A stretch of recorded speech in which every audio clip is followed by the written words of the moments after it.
Good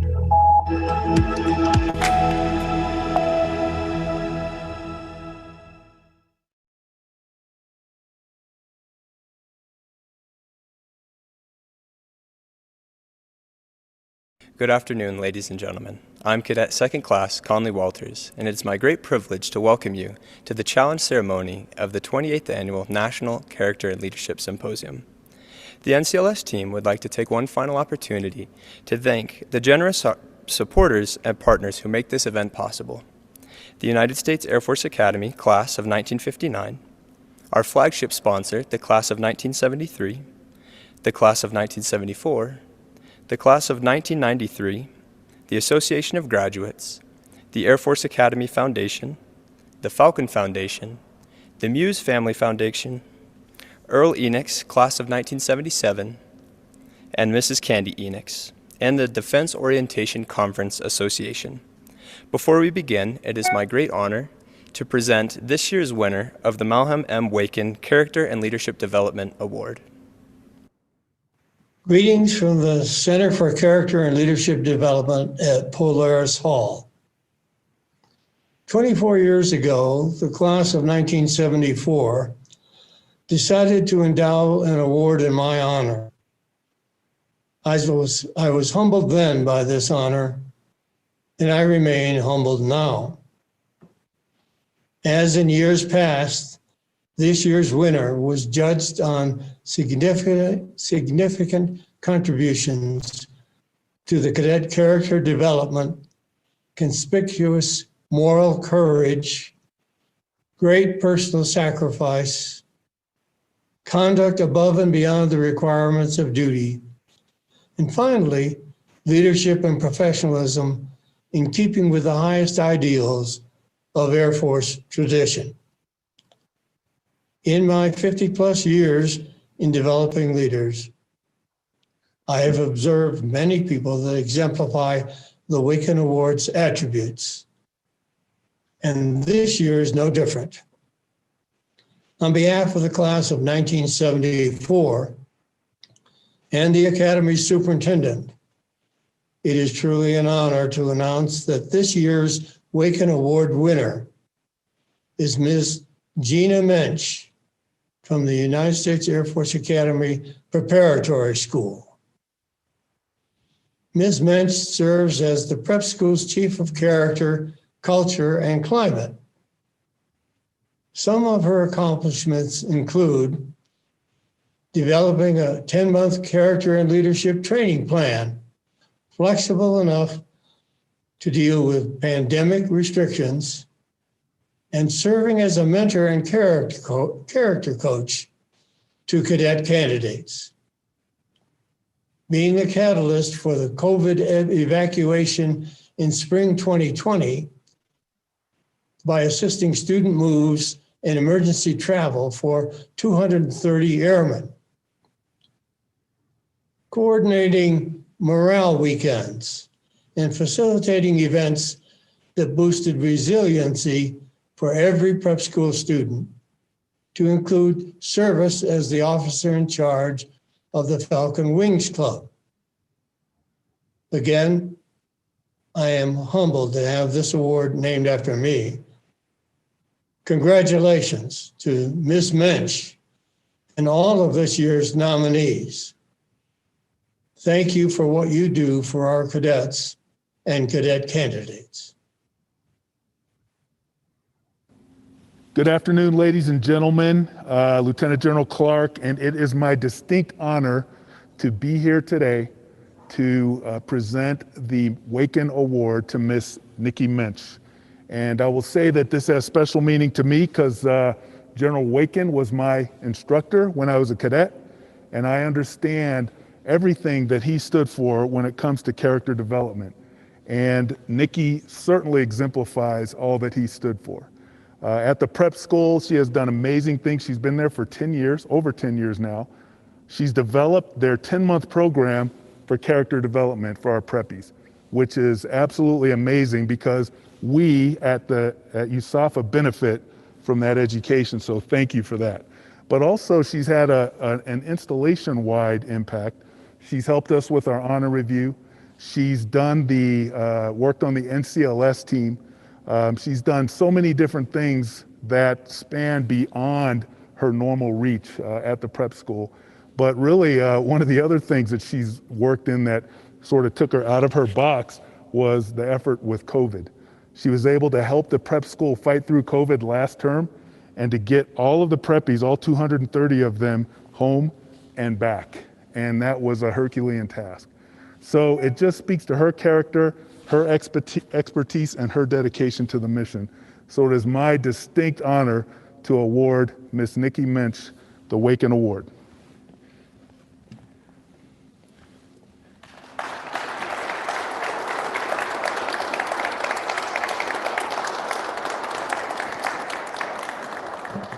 And on top of that, if I could, because this is very exciting for me to be able to do this, I'd like to give her one of my coins just to commemorate this and say thank you, Nikki. I'll give it to you COVID style.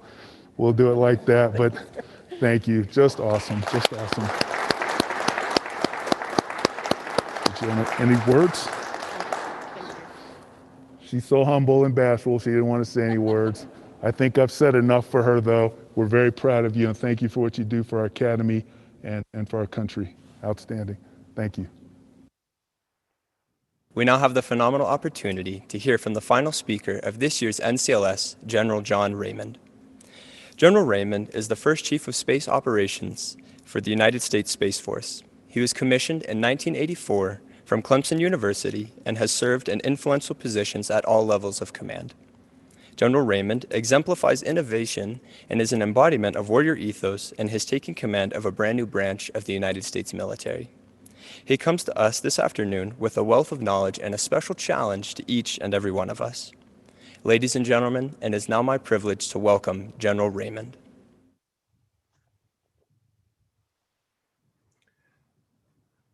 Good afternoon. Can everybody hear me?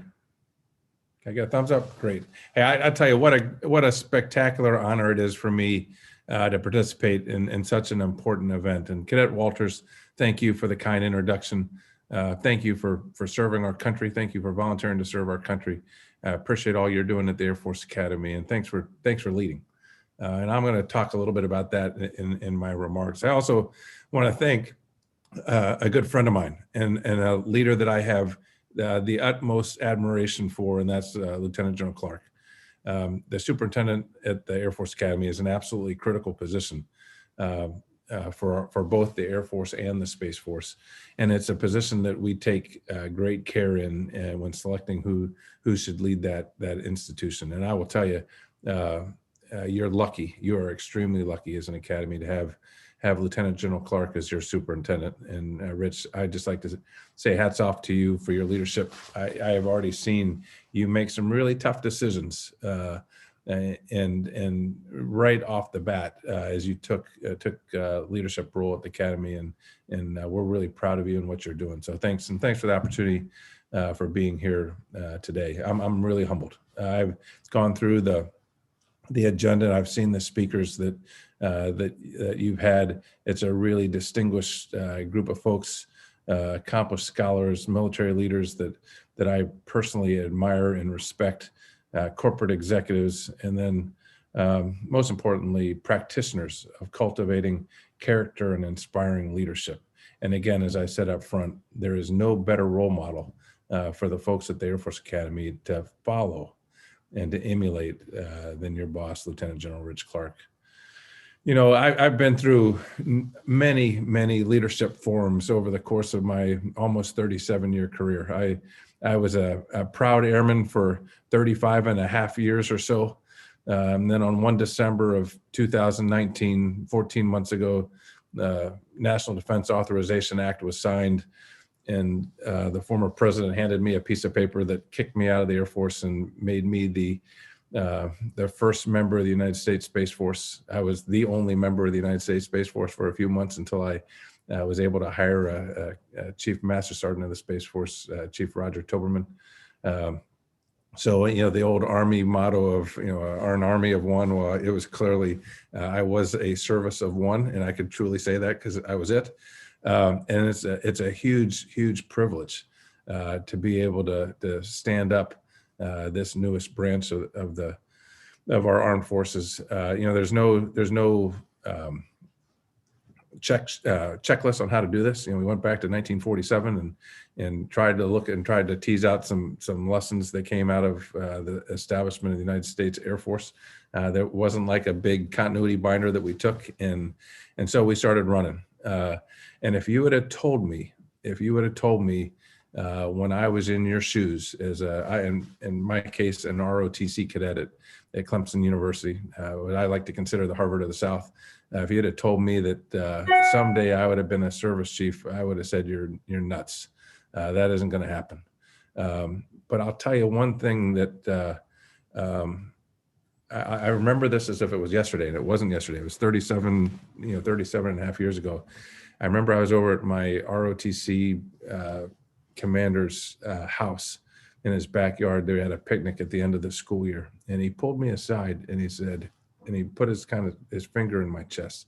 His name is Colonel Lou Jordan, and he said, "You're good enough to do good." And I'd tell each of you on this call that I'm having the privilege of talking to today, to know that you're good enough to do good. If this guy can grow up to be a service chief, and look at the talent that we have on this call, you are good enough to do good. And I'd ask you to keep that with you. As I was saying, I've been on many of these leadership types of calls or forums. I've been to leadership schools. I've been, to squadron commander courses and wing commander courses and you name it. And typically, when you get done with that, you're sitting there and I don't know, I think you've had countless numbers of briefers over the last couple of days. And I guarantee you're sitting there and if you're like me, you're probably saying, man, I can't do that. Or am I good enough to do that? Or, well, trust me, you are. And don't be overwhelmed by it. There is no right or wrong answer. This is all about you striving for excellence and working hard. And I guarantee you that there's, again, everybody that's at the Air Force Academy, everybody that's volunteered to join and wear the cloth of our nation, you are good enough. You're good enough to do good. And I know the theme of this year's conference was warrior character. And as I thought about this, I thought I would take a stab at what I think a warrior character is. And it's something that I put a lot of thought into over the last couple of years. One of the reasons why we established a new service, the United States Space Force, was that the domain in which we operate in, the space domain, has become significantly contested. We are very reliant on space capabilities, and there's nothing that we do as a joint and coalition force that isn't enabled by space.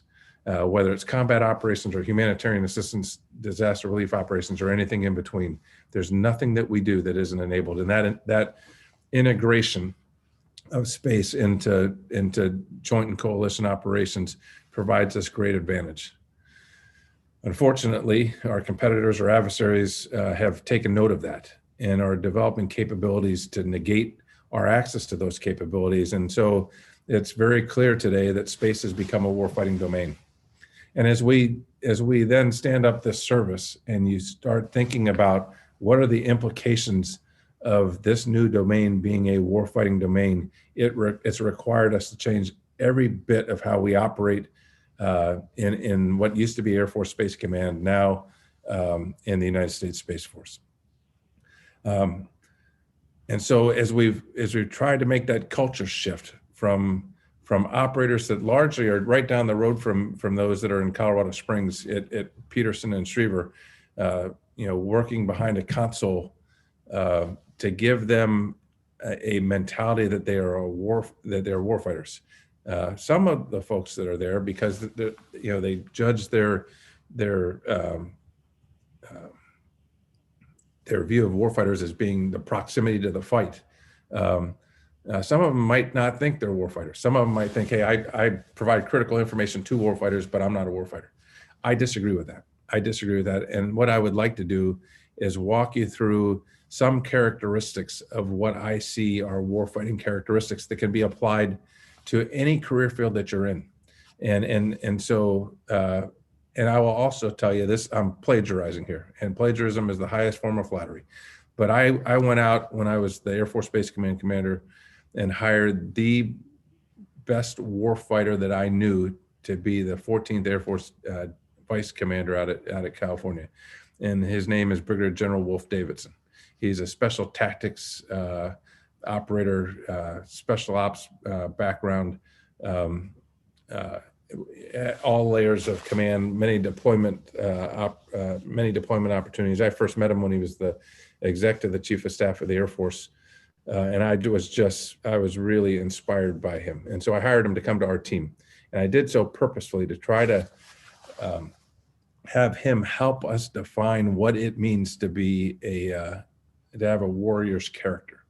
And again, these are his thoughts. And what I would like to do is share these with you because I found them to be very, very relevant. And it might be worth a note or two for you to jot in your leadership book. First thing he said was a warrior's character is underpinned by a personal attachment to the mission. And I think that's true. And I think one of the things that, and I'll talk a little bit about this as I progress, one of the things that a leader must do is provide that tie to the mission to the folks that they're privileged to lead. The second thing that he mentioned was that a warrior's character is one that's built on competence and confidence. And I think those kind of go together. You'll become much more confident when you're competent. And as young officers or airmen coming into the Space Force or guardians coming into the Space Force or the Air Force or the Space Force, I would encourage you to become the best at whatever you are. No matter what career field you go to, you have got to be the best. That's your duty. That's your warrior ethos, if you will, no matter what the job is. I would also say, he would say that warrior characters are competitive. They are focused on defeating an adversary.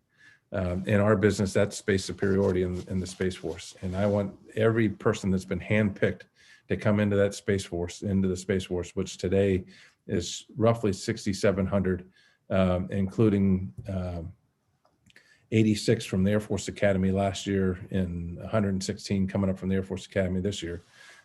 Every single person needs to be focused on that competition with Russia and China to make sure that we can deliver the space superiority for our nation. They're frustrated with mediocrity. How many of you wanted to, and I can't see your hands because you're all muted on your video, but I'd ask you to raise your hand. How many of you wanted to join a so-so or an okay Air Force or a Space Force? That's not what we are. We're the world's best. That requires to be allergic, if you will, to being mediocre. That's not who we are. And that, again, is that part of that warrior character. You also have a drive for relentless drive for improvement. Again, always striving to be the best. And then he would suggest that that warriors are values driven. They view service as a lifestyle, not a job.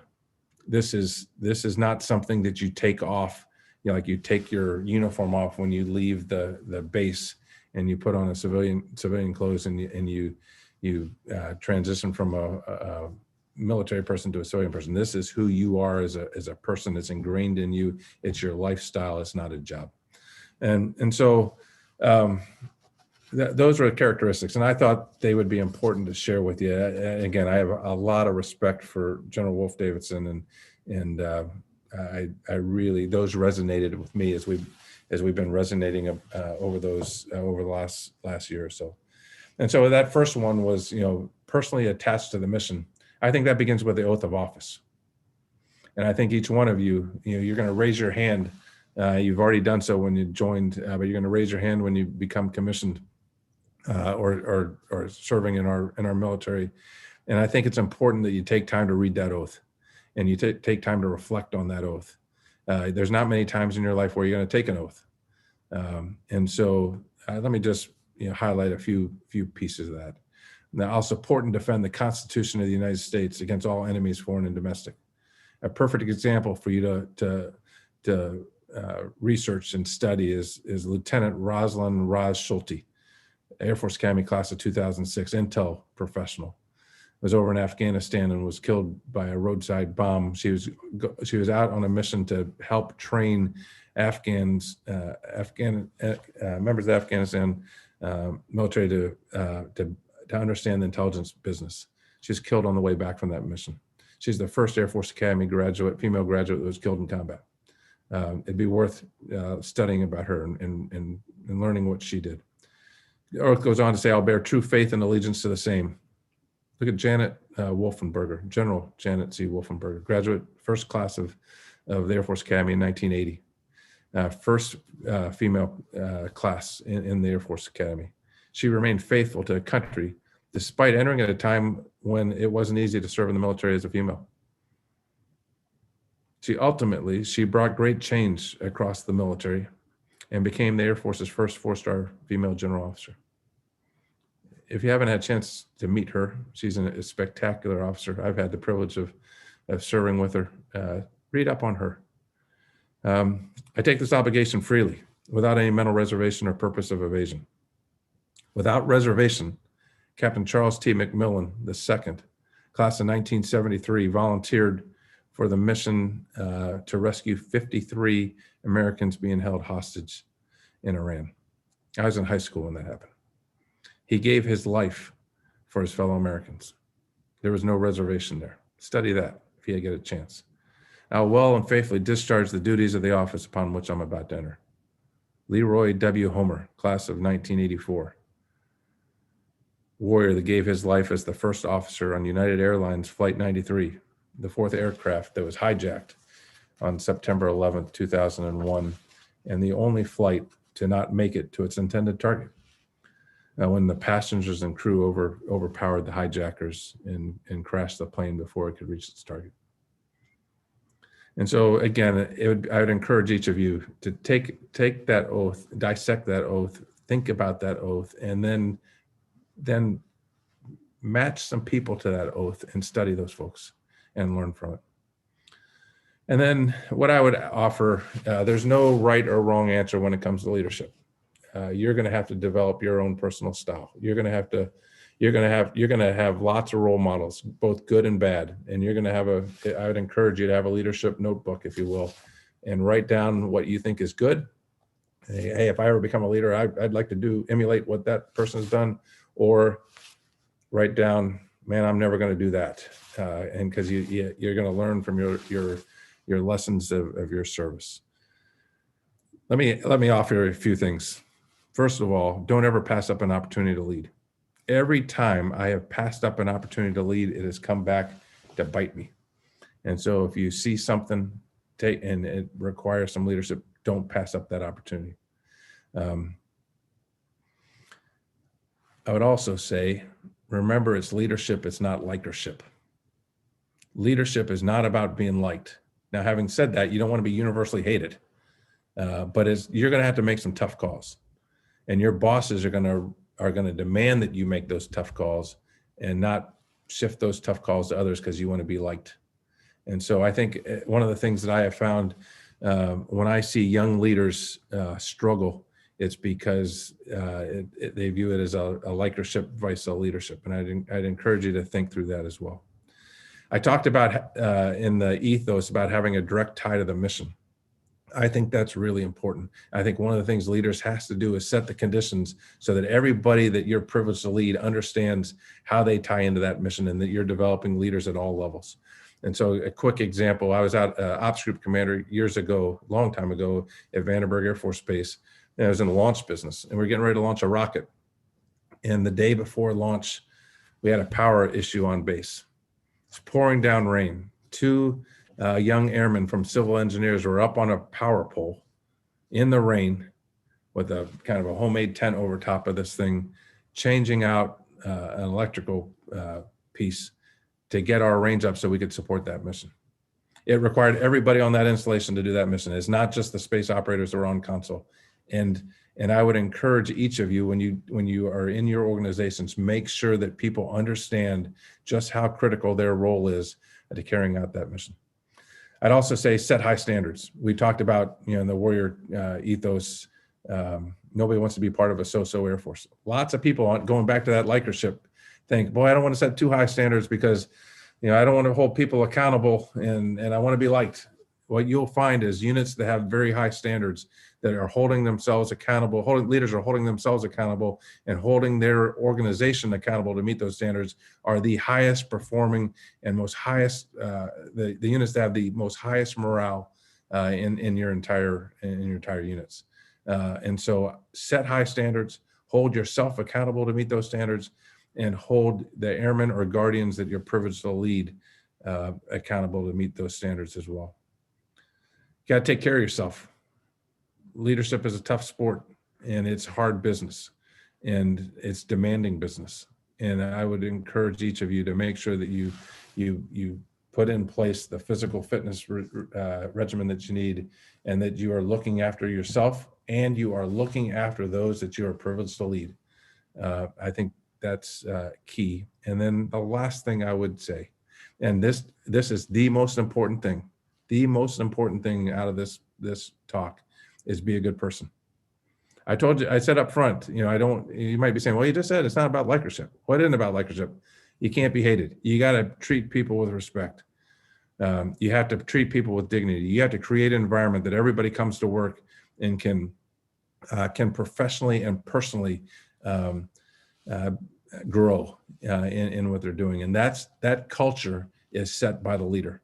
And so, and I'll tell you, I know General Clark would agree with me that a lot of times when I'm looking at hiring a wing commander or a group commander or a squadron commander or some critical position, and if I don't know somebody, I'll make a few phone calls. Say, hey, what do you know about Cadet Walters? And typically what you'll get is Cadet Walters is a good guy. That gets you to about 80%. Because if he wasn't a good guy or wasn't a good girl then you're not gonna take a chance on that.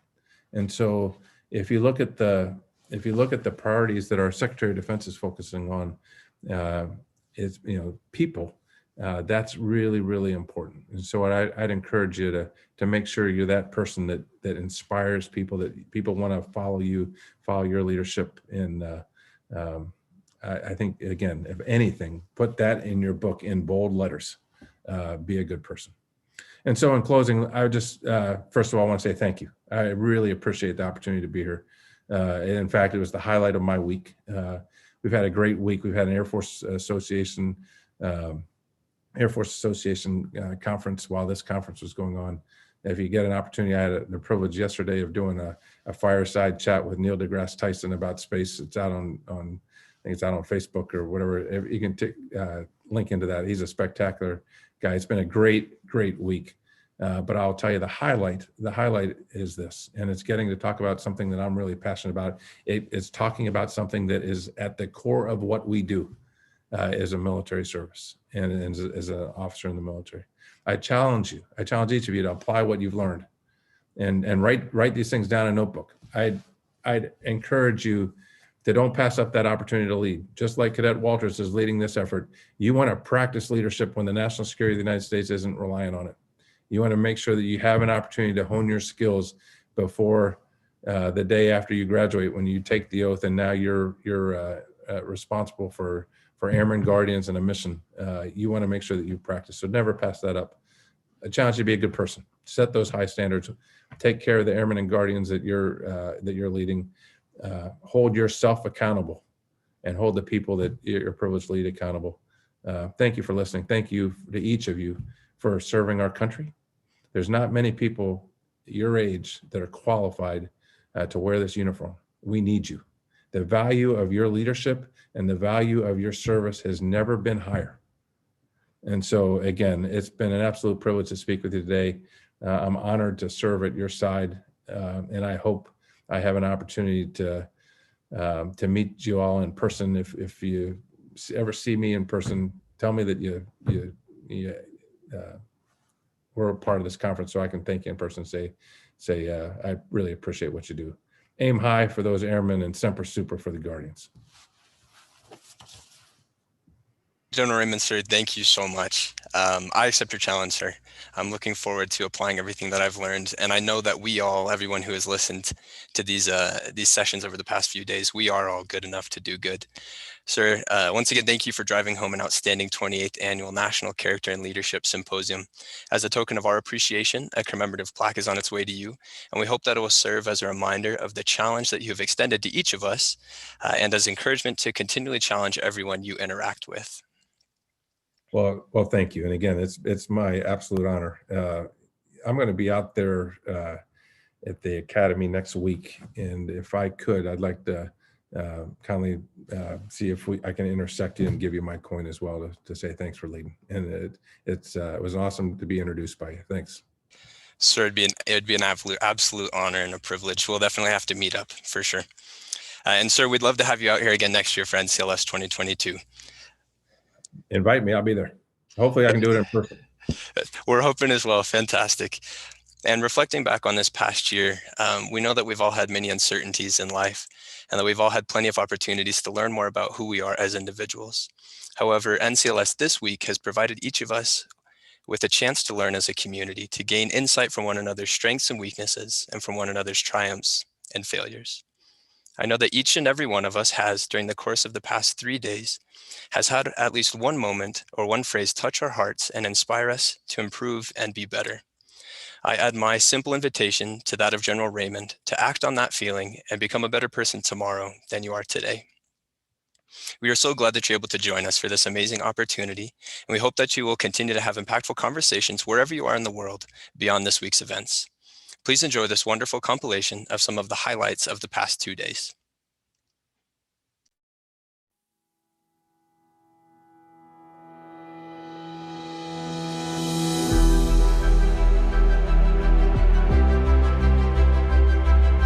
Over the past 2 days, we've heard life-changing stories of grit, determination, resiliency, compassion, and vulnerability.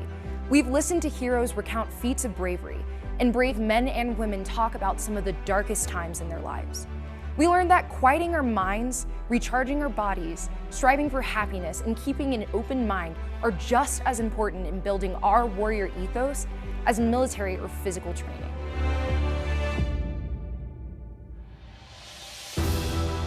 From the first American woman to summit Mount Everest, a wounded warrior who was returned to active duty, a combat pilot turned mindfulness and human performance expert, a lone survivor, the executive chairman of Lockheed Martin, and a hate crime survivor.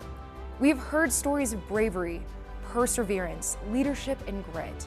We were privileged to spend time with military leaders, best-selling authors, athletes, and men and women from around the world.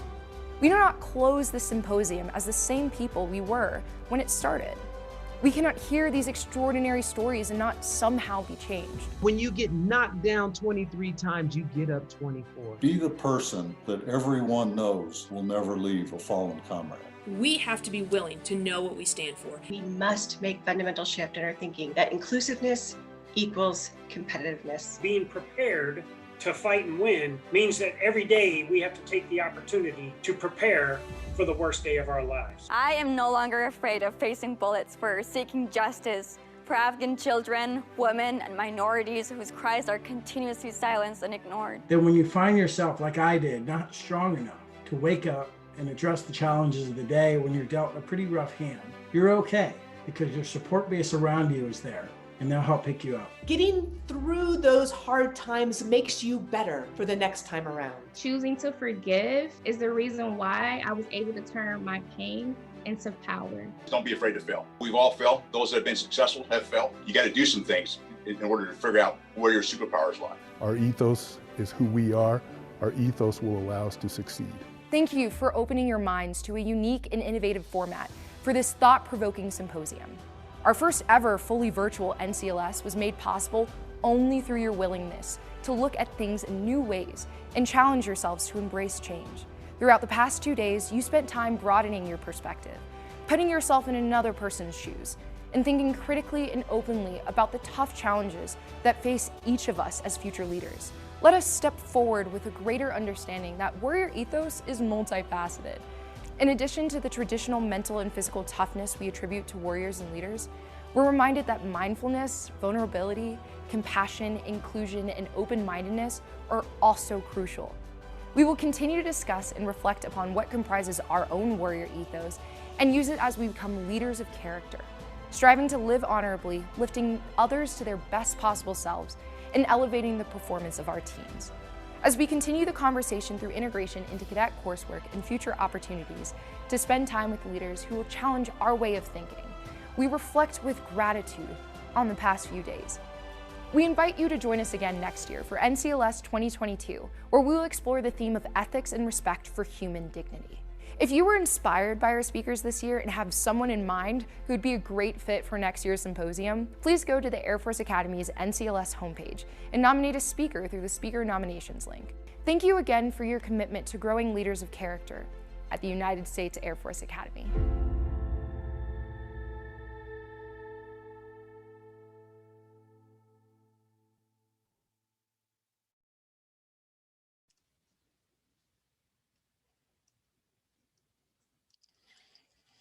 I have learned so much over the past few days, and I'm extremely excited to continue this into next year. We encourage you to mark your calendars for the 2022 NCLS, which will take place on the 24th and 25th of February. We will continue the conversation from this year's theme, but we're also very excited to prepare for 2022's theme of ethics and respect for human dignity. I'm sure many of you have had someone in mind during the course of these past few days, someone that you would love to participate in NCLS for next year. And so in preparation for this event, the NCLS team would like to extend the opportunity for you to recommend speakers for next year. If you would like to nominate a 2022 NCLS speaker, please go to the NCLS website shown on the screen and nominate a speaker today. Finally, I want to thank you all for attending the 2021 National Character and Leadership Symposium. We would appreciate audience feedback, so please take a moment to answer the brief survey linked in the QR code that will be posted here shortly. Everyone, enjoy the rest of your day, and we hope to see you next year at the 2022 National Character Leadership Symposium. Thank you.